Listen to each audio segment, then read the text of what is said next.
Al-Fatihah. Bismillahirrahmanirrahim. Bab sunnatul isya'i ba'daha wa qablaha. Di sini bab menerangkan kesunahan salat sunnah waktu isya, yaitu setelah salat isya dan sebelumnya salat isya. Fihi, di dalam kesunahan salat sebelum dan sesudah isya, hadis hadisnya Ibnu Umar as-Sabiq yang telah lewat. Shallaitu, aku salat ma'an Nabi beserta Nabi sallallahu alaihi wasallam raka'ataini, 2 rakaat ba'dal isya, setelah isya. Wa hadis Abdullah al-Mughaffal, hadisnya Abdullah bin Mughaffal, baina kulli adzanaini, yaitu hadis baina kulli adzanaini salatun, baina kulli adzanaini, di antara setiap 2 adzan, yaitu adzan dan iqamah, salatun, ada salat. Jadi setelah adzan, antara adzan dan iqamah itu ada salat sunnah di situ itu. Muttafaqun alaih, kama sabaka, seperti keterangan yang telah lewat. Bab sunnatil Jumu'ati, di sini bab menerangkan salat sunnah Jumat pada hari Jumat itu, sebelum Jumatan. Fihi, di dalam kesunahan salat sunnah sebelum atau sesudahnya Jumatan. Ini di sini sesudahnya Jumatan. Hadis Ibnu Umar, hadisnya Abdullah bin Umar as-Sabiq yang telah lewat. Annahu, sungguhnya Abdullah beliau salat ma'an Nabi beserta baginda Nabi Muhammad sallallahu alaihi wasallam raka'atain, 2 rakaat ba'dal Jumu'ati, setelah Jumat. Muttafaqun alaih. Wa an Abi Hurairah, dari Abu Hurairah radhiyallahu taala anhu, qala, berkata Abu Hurairah, qala, bersabda Rasulullah sallallahu alaihi wasallam, idza shalla, bila salat ahadukum, salah satu kalian, al-jumu'ata, salat Jum'ah, fal yusalli ba'daha, maka hendaknya dia salat setelahnya salat Jum'ah, 4 rakaat. Muttafaqun alaih. Wa an Ibnu Umar, dari Abdullah bin Umar radhiyallahu taala anhuma, an-nabiy, sungguhnya baginda Nabi Muhammad sallallahu alaihi wasallam, kana adalah, la yusalli, beliau tidak salat ba'dal Jum'ah, setelah Jum'ah, hatta yang serifa, sehingga beliau meninggalkan tempat. Fa yusalli, maka beliau salat raka'ataini, 2 rakaat, fi baitihi, di dalam rumah beliau. Rawahu Muslim. Jadi salat sunnah ba'da salatul Jumu'ah itu fil bait, ya, bukan. Bahkan semua salat sunnah itu yang terbaik adalah di rumah, bukan di masjid. Kalau yang di masjid itu salat fardu. Ini ada hadisnya ini. Bab istihbab ja'alin nawafili, di sini bab adalah menerangkan mengenai kesunahan melakukan salat nawafil, salat sunnah fil baiti, di rumah. Sawa'un ar-ratibatu wa ghairuha, sama saja apakah salat sunnah itu salat sunnah ratibah dan yang lainnya ratibah. Wal amru bit tahawwul lin nafilati, dan perintah untuk merubah tempat untuk salat sunnah, min maudhi'il faridati, dari tempatnya salat fardu, awil fasli, atau dengan cara memisah, bainahuma, di antara salat sunnah dan salat fardunya, bi kalamin, dipisah dengan kalam. An Zaid bin Thabit, dari Zaid bin Thabit radhiyallahu taala anhu, anan nabiyya, sungguhnya baginda Nabi Muhammad sallallahu alaihi wasallam, qala, beliau bersabda, sallu, salatlah kalian semua, ayuhan nas, wahai para manusia, fi buyutikum, di rumah-rumah kalian. Baina afdalas salati, maka sungguhnya seutama-utamanya salat, salatul mar'i, adalah salatnya seseorang, fi baitihi, di rumahnya, illal maktubata, kecuali salat fardu. Muttafaqun alaih. Maka Nabi sendiri itu kalau salat qabliyah ba'diyah itu ya adanya di rumah, baru keluar kemudian salat fardu, datang lagi ke rumah kemudian baru salat sunnah lagi. Qabliyah ba'diyah salatnya di rumah. Termasuk salat tahajud pun juga di rumah. Bahkan kadang-kadang sholat itu, beliau sholat tahajud itu, Sayyidah Aisyah itu malah di depan beliau itu masih tidur. Begitu sudah menjelang subuh itu, maka beliau membangunkan Sayyidah Aisyah, bangun Aisyah, itu sudah waktunya sholat witir sana, sholat witir. Wa Ibnu Umar, dari Abdullah bin Umar radhiyallahu ta'ala anhuma, anin Nabi, dari baginda Nabi Muhammad sallallahu alaihi wasallam, qala, beliau bersabda, ij'alu, jadikanlah min salatikum dari salat kalian fi buyutikum di rumah-rumah kalian, wala tattakhiduha dan janganlah kamu jadikan rumah-rumah kalian kuburan, muttafaqun alaih. Jangan kalian jadikan rumah-rumah kalian itu sebagai kuburan, yaitu maksudnya tempat sepi, nggak ada amalan maksudnya dalam segi itulah. Kan nggak ada tuh orang tuh, nggak ada amalan di tempat sepi, jadi menyeramkan, atau kuburan gelap gulita, diam, tenang sekali di dalam kuburan itu loh, ya. Ini sudah nggak ada amalan kagian. Tapi jadikanlah rumahmu itu sebagai tempat yang terang benderang dengan ibadah. Makanya apa yang dibuat di masjid itu buatlah di rumah. Kalau di masjid itu ada sholat, jadikanlah bagian sholat juga di rumah. Kalau di masjid itu ada zikir, buatlah rumah itu untuk zikir. Maka penting membuat musola atau tempat sholat di dalam rumah itu. Kalau di masjid itu juga ada orang baca Al-Quran, jadikanlah juga membaca Al-Quran di rumah juga. Makanya kalau kita baca cita-cita para sahabat itu, setiap malam mereka itu membaca Al-Quran di rumah-rumah mereka, sehingga rumah-rumah mereka itu setiap malam gemeremeng kayak suaranya lebah. Rumah-rumah para sahabat dibuat untuk membaca Al-Quran dengan sholat di waktu malam. An Jabirin dari Sayyidina Jabir radhiyallahu ta'ala anhu qala, berkata Jabir, qala bersabda Rasulullah sallallahu alaihi wasallam, idza qadat, bila mana telah menyelesaikan ahadukum salah satu kalian salatahu, salatnya fi masjid, di masjidnya, falyas'al, maka supaya dia menjadikan li baitihi, untuk rumah dia, nasiban bagian min salatihi, dari salatnya, maksud salat sunnah. Fa innallaha, maka sungguhnya Allah ja'ilun akan menjadikan fi baitihi, di dalam rumahnya, di dalam rumah dia, min salatihi, dari salat dia, khairan, kebaikan. Rawahu Muslim. Rumah bagian barokah, maka hendaknya rumah itu dibuat untuk salat. Lagi pula kalau kita membuat amalan di rumah, itu keluarga itu akan tersuasana juga. Kita membuat suasana salat di rumah, ngaji, wiritan, itu akhirnya semua keluarga, mulai dari anak, istri, semuanya itu terpengaruh dengan wujudnya amalan itu. Di antara orang yang paling nggak ngerti amalan laki-laki itu, kalau laki-laki kan itu keluarga yang di rumah, apakah anak-anak, apakah istri, apakah istri, maka itu harus diwujudkan, biar tahu, oh ternyata ini suamiku itu sholat. Anaknya juga seperti itu. Oh, bapakku ini ternyata sholat kalau malam. Itu penting sekali seperti itu.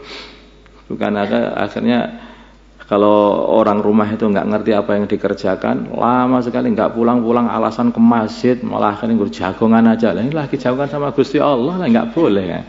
Nah, sholat juga nggak boleh. Kenapa ke masjid aja nggak pulang-pulang? Nggak ngerti pekerjaan orang laki-laki. Kadang-kadang begitu. Apalagi anak juga begitu. Anak kalau nggak tahu masjid juga seperti itu. Ada lagi anak perempuan nggak ngerti apa yang dikerjakan orang tuanya. Begitu kita ini sudah berangkat ke masjid, semua amalan di masjid semuanya, maka anak perempuan nggak ngerti. Kemana bapakmu? Nggak tahu, keluar tadi. Lah kemana? Nggak tahu, keluar itu. Lama nih nggak pulang-pulang nanti. Ya, anaknya nggak ngerti, apa yang dikerjakan anaknya, bapaknya nggak tahu. Maka kalau dalam rumah itu diwujudkan amalan, maka akhirnya itu ada sholatnya, ada wujud suasana ngaji, wujud suasana sholat, wujud suasana tahajud. Maka Nabi sendiri itu ya tahajudnya di rumah. Muttafaqun alaih. Wa an Jabir, dari Sayyidina Jabir radhiyallahu ta'ala anhu qala Rasulullah sallallahu alaihi wasallam, idza qada ahadukum salatahu fi masjidihi falyaj'al li baitihi nasiban min salatihi fa innallaha ja'ala fi baitihi min salatihi khairan. Wa an Umar ibn Atha anna Nafi' ibn Jubair, dan dari Umar ibn Atha sesungguhnya Nafi' ibn Jubair asalahu, beliau telah mengirim Umar ila Sa'ib ibn Ukhti Namirin, kepada As-Sa'ib, anaknya saudara perempuannya Namir an syai'in dari supaya bertanya an syai'in dari sesuatu. Ra'ahu yang telah melihat as-sa'ib, ra'ahu minhu dari as-sa'ib Muawiyah fi sholati di dalam urusan salat. Ra'ahu yang melihat syai' itu ya. Melihat sesuatu tadi. An syai'in dari sesuatu, ra'ahu yang melihat sesuatu tadi, minhu dari as-sa'ib Muawiyah itu Sayyidina Muawiyah fi sholati di dalam urusan salat. Akhirnya itu siapa itu Nafi' ibnu Jubair itu memerintahkan Umar ibnu Atha supaya datang kepada Sa'ib ibnu Ukhti Namir supaya bertanya mengenai sesuatu yang dikerjakan oleh As-Sa'ib yang dilihat oleh Sayyidina Muawiyah di dalam urusan sholat dan komentarnya Sayyidina Muawiyah ketika melihat sholatnya As-Sa'ib ibnu Ukhti Namir. Paham maksudnya? Qala maka berkata Sayyidina As-Sa'ib ibnu Ukhti Namir, "Na'am ya, itu aku telah salat ma'ahu bersama Sayyidina Muawiyah al-Jumu'ah atau salat Jumu'ah fil Maqsurah di dalam Maqsurah." Maqsurah ini adalah satu tempat itu. Kalau di sini enggak ada.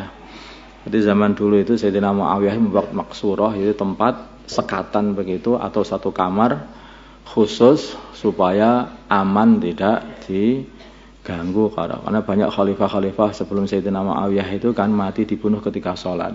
Sayyidina Umar mati dibunuh sholat, Sayyidina Ali mati dibunuh sholat. Ada pengalaman seperti itu, maka beliau membuat Maqsurah, yaitu sekatan supaya khusus untuk orang yang Sayyidina Muawiyah sendiri dan untuk orang-orang yang dipercaya. Jadi sehingga orang-orang yang tidak dikenal itu tidak mendekati khalifah. Paham maksudnya itu? Itu. Jadi si As-Sa'ib ibnu Ukhti Namir ini sholat di dalam Maqsurah bersama Sayyidina Muawiyah. Ada beberapa orang yang lain biasanya begitu. Walamma sallama, karena biasanya agak besar juga Maqsurah, bukan kecil banget enggak. Saya pernah melihat Maqsurah itu ada di bekasnya itu di masjid sana, di masjid Jawa Barat sana pernah itu berkas kerajaan siap mana itu. Masjidnya kayu-kayu masjidnya itu. Oh, di Cirebon. Ada Maqsurah juga di sana. Walamma sallama, ketika salam al-imamu imam. Walamma sallama, ketika sudah salam al-imamu imam, kumtu maka aku langsung berdiri fi maqami tempatku salat Jumat. Fa shallaitu maka aku salat sunnah. Falamma dakhala, ketika sudah falamma dakhala, maka ketika beliau sudah masuk, arsala maka beliau mengirim ilai kepada aku. Maksudnya masuk itu masuk di tempat dia lagi. Walamma dakhala, ketika beliau sudah masuk, arsala maka beliau mengirim ilai kepada aku ke rumah dia, maka mengirim. Itu panggilkan si fulan itu si As-Sa'ib itu, panggil ke sini. Qala maka beliau berkata, la janganlah kamu mengulang lima kepada perkara fa'ala yang telah kamu buat, yaitu langsung salat sunnah di tempat salat Jumat. Idza shalaita bila mana kamu salat al-Jumu'ah atau salat Jumat. Fala tasilha, maka hendaknya kamu jangan menyambung salat Jumat fi sholatin dengan salat sunnah, dengan salat sunnah sesuatu salat sunnah, hatta tatakallama, sehingga kamu berbicara atau takhruja atau keluar dari tempat di mana kamu salat Jumat di situ. Fa inna Rasulullah, maka sungguhnya Rasulullah sallallahu alaihi wasallam amar, telah memerintah kita bidzalika, untuk berbuat seperti itu. Allah nusila, supaya kami tidak menyambung salatan satu salat hatta natakallama, sehingga kami ngomong au nahruja atau keluar. Rawahu Muslim.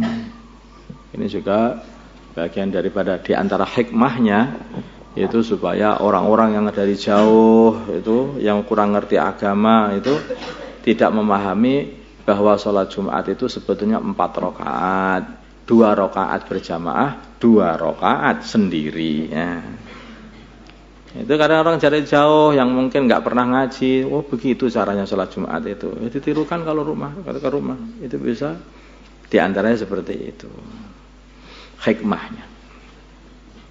Maka Sayyidina Utsman itu, beliau itu nggak waktu haji ya, itu waktu haji yang biasanya baginda Nabi, Sayyidina Abu Bakar, Sayyidina Umar itu selalu mengqashar salatnya itu.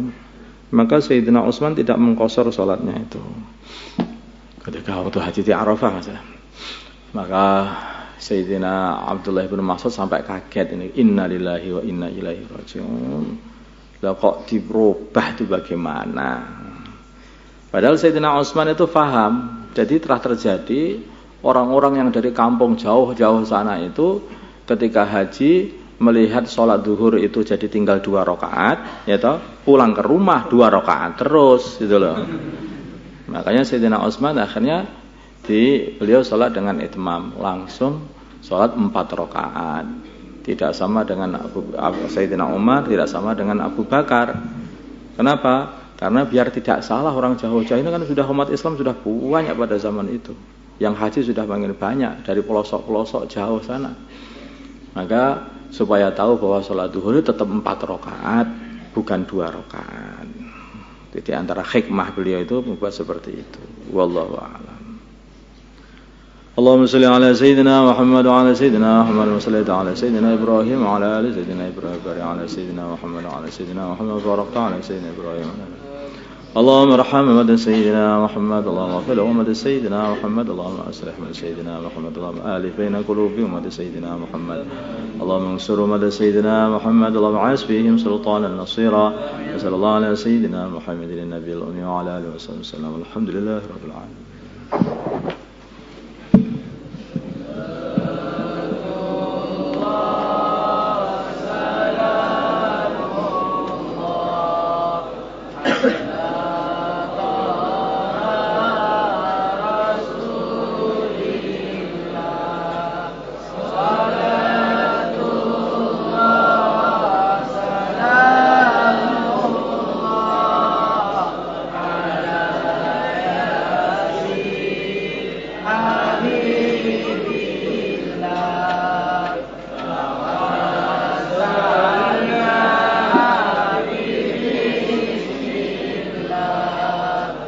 Alhamdulillah.